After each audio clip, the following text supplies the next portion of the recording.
I mean, I always want to check all of the water heaters, furnaces, any stuff like that, and see how much life they have left. I think a lot of times, like these bigger units, my 24 plex or my 32 plex, when people hear that, they're like, holy cow, you must just be on another level.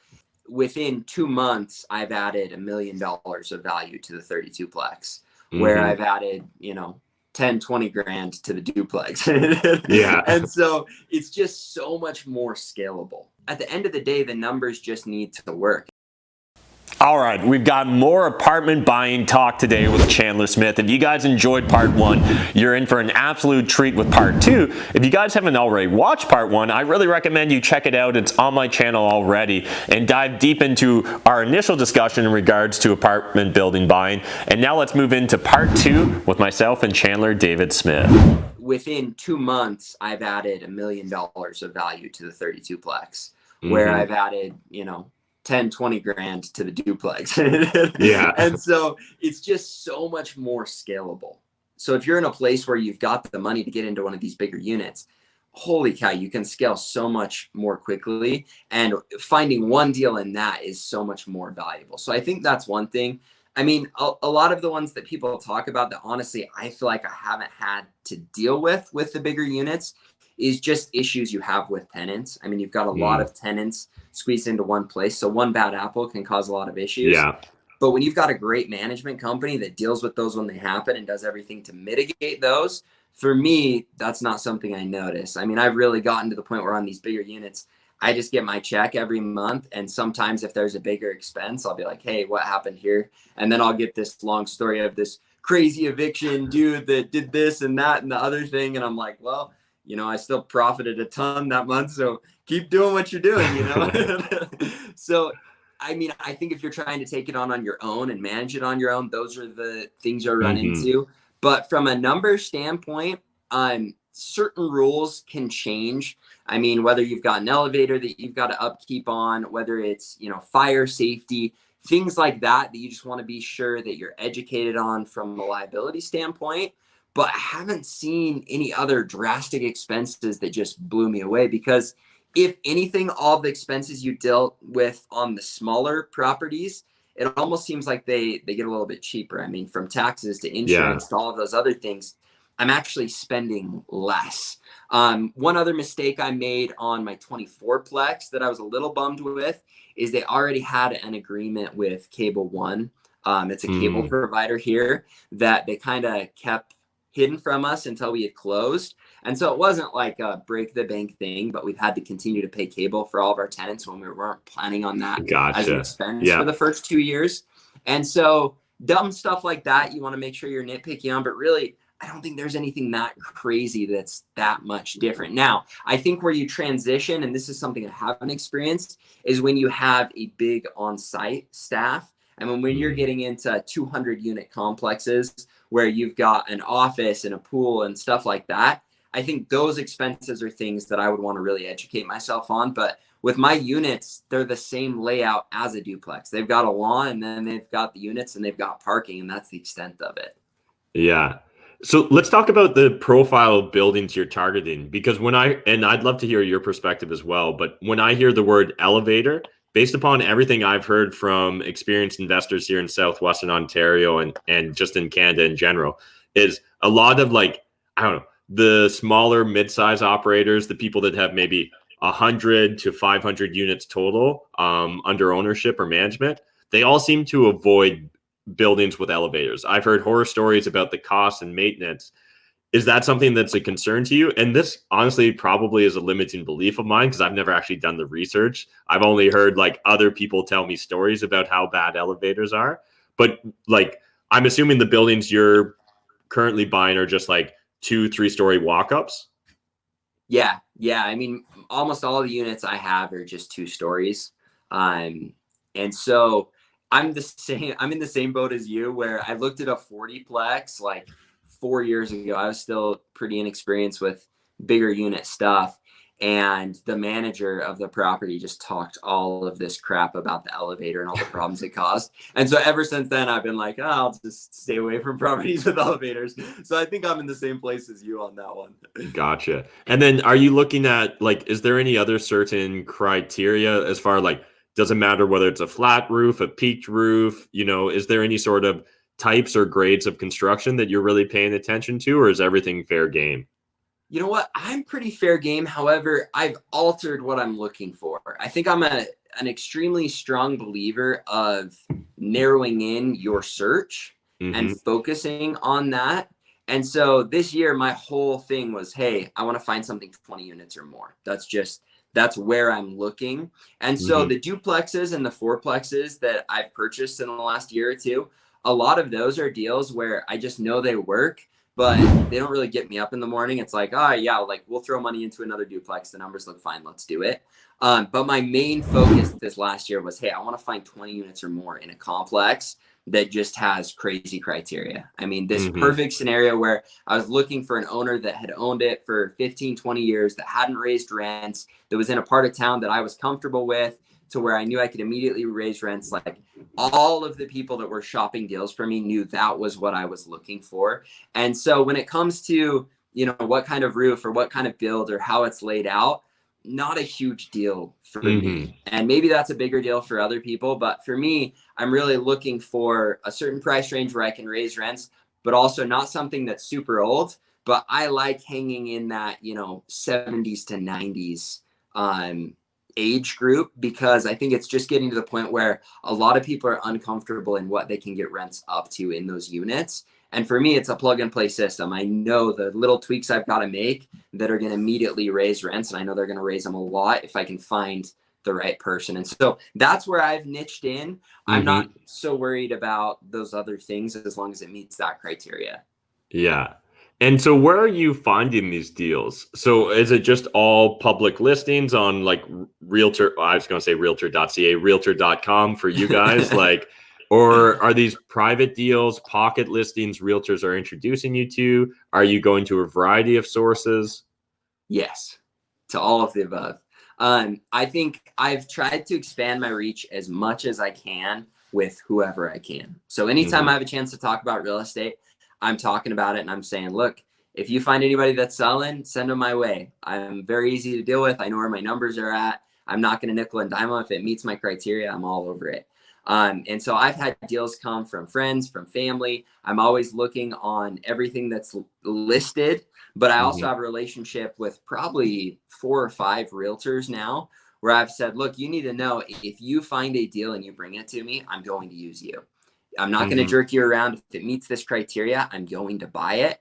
And so a lot of them are sending me stuff that hits the MLS. However, they know for me, I want something off market and I want to have a personal interaction with the person that's selling the property. I mean, I'm one of those guys where it's like, look, I know this is your job to deal with them, but your job with me is to get me to the place where I can negotiate, where I can work the deals, because that's what I do. Do you know what I mean? Like, my jam is connecting with people, figuring out something that works, making sure they know that I'm going to come through in every way, whether it's financing, whether it's closing quickly, whether it's, you know, whatever it is, I'm going to make sure that they know I am the zero stress buyer. And so they might say, well, yeah, we're selling it for a little less, but we know this guy's going to close in 30 days, no stress. And if it's smaller units, they know this guy can close in 10 days. I mean, I've got a relationship with my lenders where they know if I bring them a deal, we've got to close in 10 days because they know that's what I'm promising people we're going to do. So they know how to bust out my financing super quick.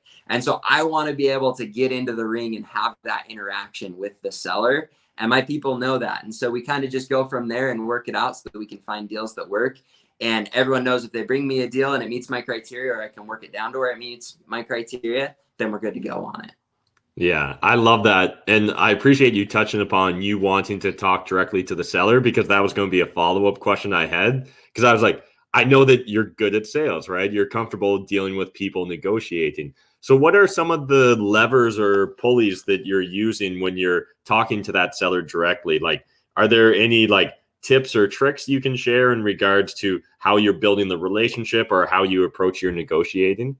Yeah, I think first off, it's important to build a relationship with a lot of the sales skills that I teach. You know, you want to have that connection where it's interesting the world we live in. I don't care who you are, though. If you like someone, you're going to do more for them than if you don't like them.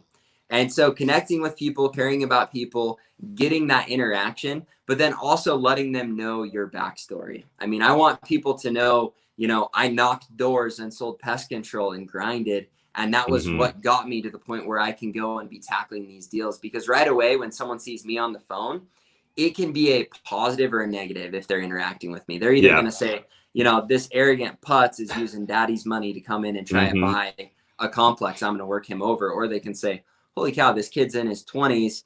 He's been able to build this empire. He's learning as he's going. He's humble. He's willing to say, look, I don't know everything about property, but I do know I love your property. It's incredible what you've done. It's awesome the quality of tenants that you have in here. This is just something I really think would be good for me and my family. And I'm not the guy that's buying it and flipping it or doing something like that. I want to hold on to this property forever. I mean, I want to put it in the LLC that's named after my kid, and it's going to be, you know, what pays for their college tuition. It like, this is something that I'm going to be invested in, that I'm going to care about forever.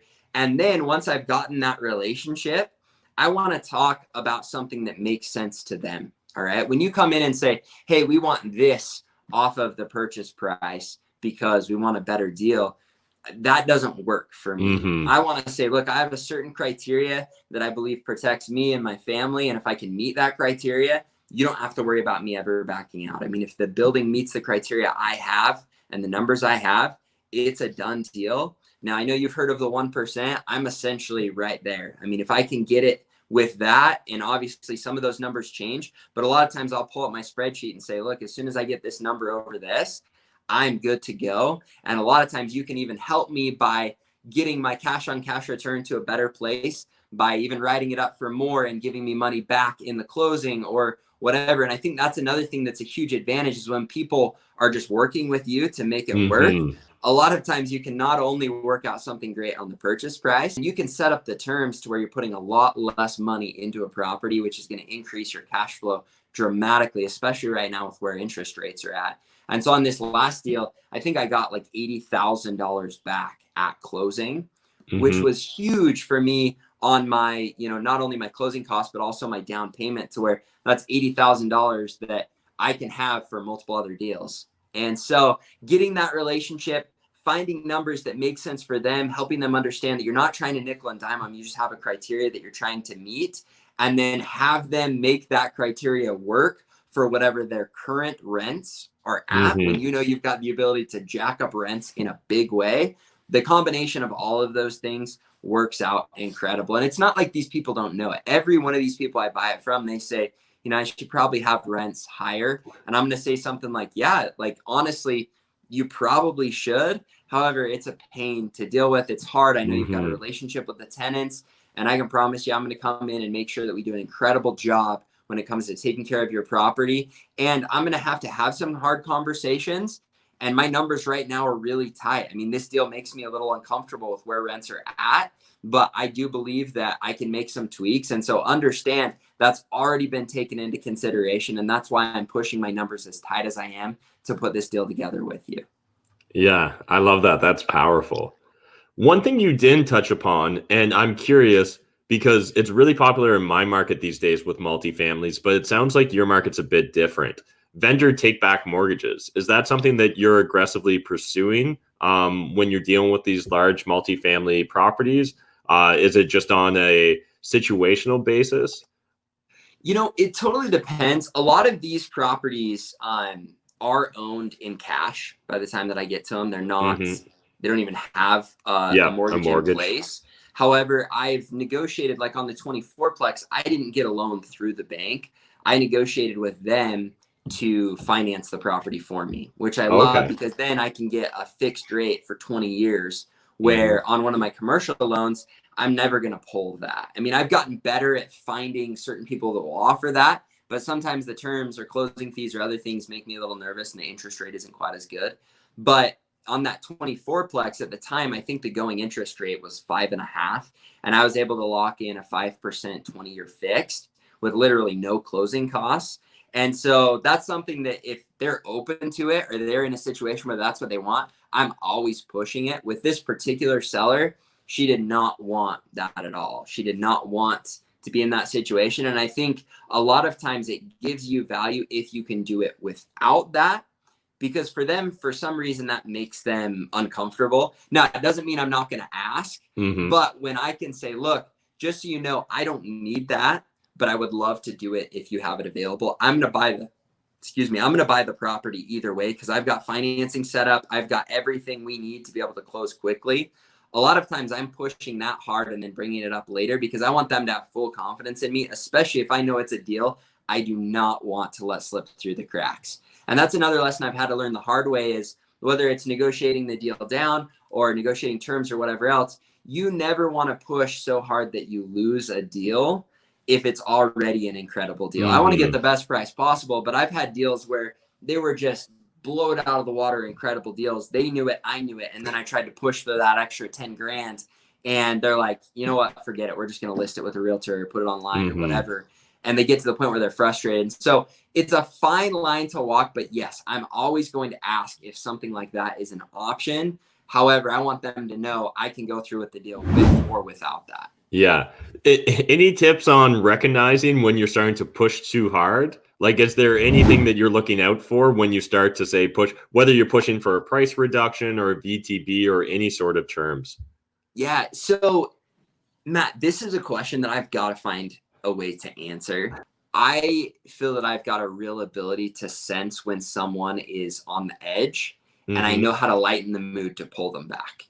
And on the doors, when we knock as door-to-door salesmen, everyone comes. They're like, Chandler, where's the line? Like, what do I know? The next thing they're going to say is, what the hell's wrong with you? Get off my property. I already told you 3 times. Like, how do you know where that line's at? And I think a lot of it just comes with time. It comes with practice. And it comes with knowing what you can do to lighten the mood. All right. So I express gratitude a lot. I chuckle talk a lot. I smile a lot. I head nod a lot. And I know when a conversation gets tense, how to immediately change the direction of the conversation by asking a good question that's completely off topic, lightening the mood, getting them to smile again, and then going back in. And so you've got to know when you feel things are tense, how to immediately transition into something that shocks their brain into a completely different conversation, gets them to smile, gets them to laugh, and then you can go back in and dig a little bit harder. And a lot of people don't get that. They dig. They don't realize the person's on the edge. They offend them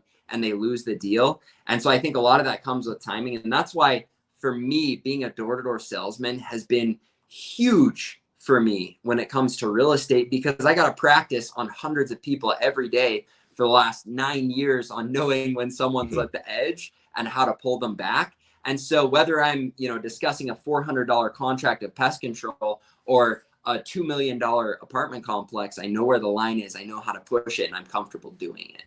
Gotcha. And I'm guessing like it's a confluence of different, types of inputs you're paying attention to, right? In regards of trying to figure out when they're on the edge. It's obviously not just when they tell you.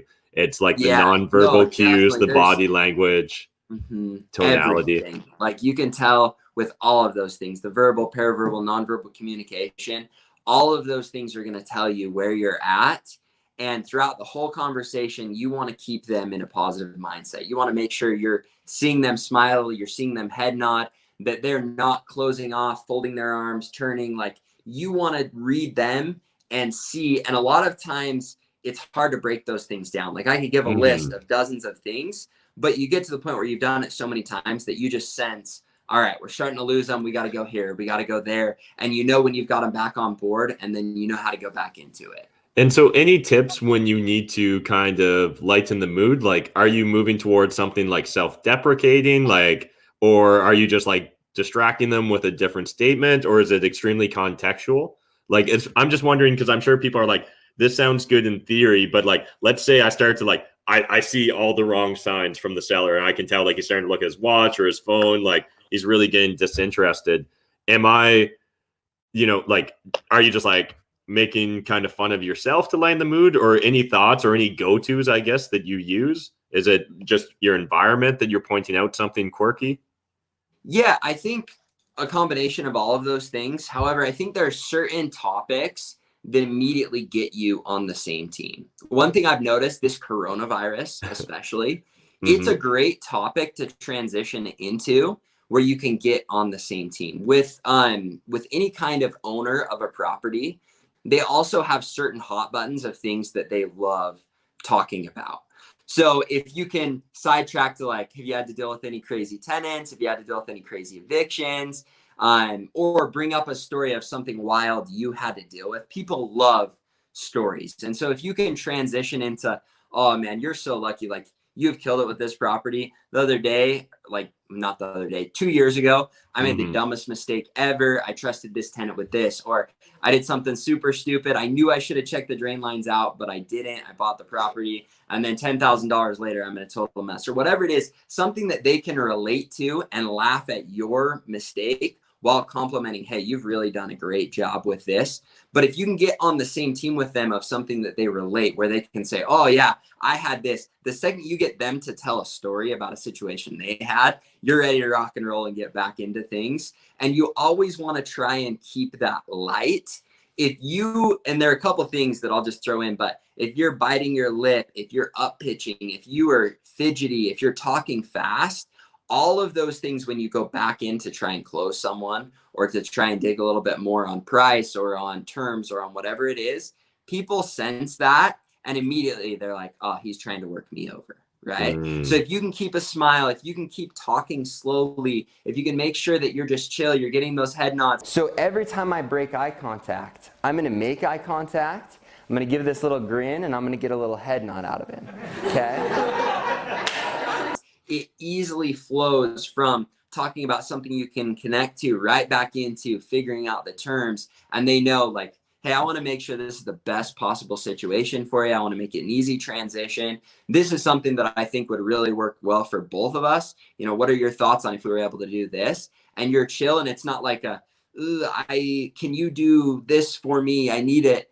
I think that makes a big difference as well. So those paraverbals, nonverbals, all of that stuff helps. And unfortunately, the only way you can get to that point is lots and lots of practice. I mean, you've got to put in time. If you're someone that's wanting to get into these bigger deals, you've got to try and connect with tons of owners and work a lot of other deals before, whether they go through or don't, so that you're in a place where when the big deal comes, you don't crap down your leg, you know? Absolutely. Yeah, this has been amazing advice. I guess before we wrap up, any like last minute pieces of advice for people looking to break into, you know, or I guess move on to the next level, whether it's truly the next level or not in regards to apartment buildings? Yeah, I mean, there's so many different things. I think one thing that really helped me is spending time shopping the deals and visualizing the right deal. And I know that sounds funny, but in my mind, I had already bought this 32 plex. I had already seen how we were going to raise rents. I'd already seen the kind of deal that I wanted to put together. And so when it came, I had zero hesitation. And one of the biggest mistakes I see a lot of real estate investors make, whether it's small deals, big deals, whatever it is they don't know what they're going to do when the perfect deal comes, because they don't know what the perfect deal is. And so you've got to be so prepared for that perfect deal to where when it does come, you jump on it without a second thought. You're in it 100%, because when you start to sway, when you start to back out, when you start to show your nerves, like all of those things could affect the deal going through. And a lot of times, let's be real, these deals are on the very edge. They're in a place where if they talk to the wrong person and, you know, a management company comes and says, hey, before you sell this place, I can get rents up $200 and I can sell it for $1 million more than what you're planning on selling it for. Like, maybe you should let me take over and let's sell it in 3 months. You've got to recognize that that's always something that could happen. And so you need to know right away that you can be 100% confident and jump in with both feet, because if you're unsure and they're unsure, then that's when crap happens and you don't want to deal with that. Yeah, amazing advice. Thanks again, Chandler. Yeah, thank you. Thanks again to Chandler for taking the time to shoot this video. Did you guys enjoy this video? Because I would love to get your feedback. Jump in the comment section. And what questions should I have asked Chandler that I clearly forgot to ask? Let me know what you want me to ask on future interviews with guys like Chandler, like Casey Wong, and like all the other amazing real estate investors I document here on my YouTube channel. As always, if you guys enjoyed this video, smash the like button, hit the subscribe button if you're new to my channel. Make sure you jump over and give Chandler a sub. I'll see you guys in the next video.